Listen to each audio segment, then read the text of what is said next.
ayan na yun guys, yung ating latik. Ayan. Naglagay lang ako guys ng konting vanilla. Hello guys, magluluto tayo today guys ng biko.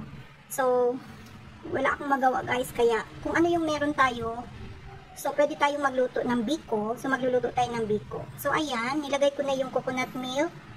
Then, gawain lang natin ito siya guys ng yung magiging oil na talaga siya. Tsaka yung mamuumuo na yung latik bago natin ilagay yung sugar. Ganun ako magluto ng biko.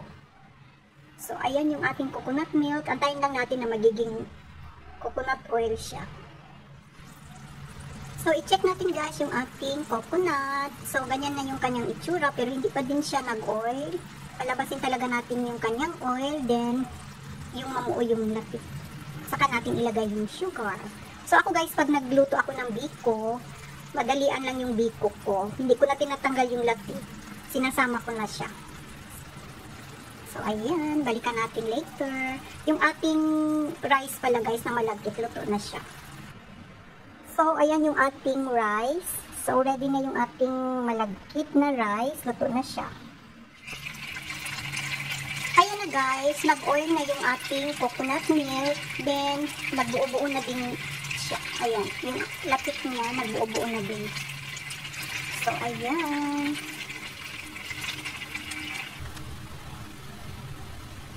So, ayan guys, nag-brown na yung latik. And then, yung ating oil, ayan, nagiging coconut oil na talaga siya. Pwede na natin ilagay yung ating sugar.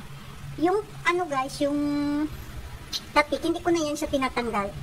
So, halo-halo na sila lahat. Yung sugar, ihalo ko na siya hanggang sa magiging latik. Kasama na yung ating, yung namuumuo na latik. So, ganyan ako mag-biko. So, ilagay ko na guys yung sugar. Ayan guys, nailagay ko na yung sugar.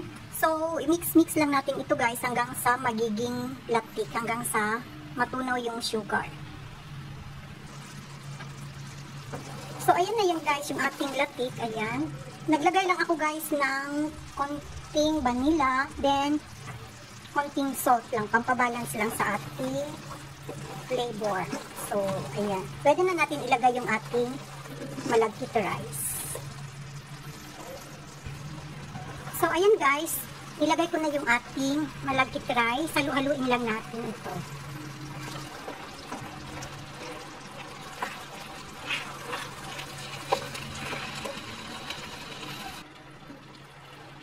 So, ayan na guys, ang ating biko.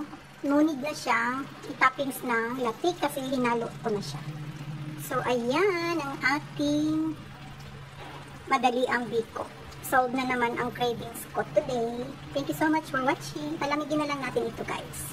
Then, masarap ito kainin bukas with coffee or hot chocolate. Bye guys! Thank you so much for watching.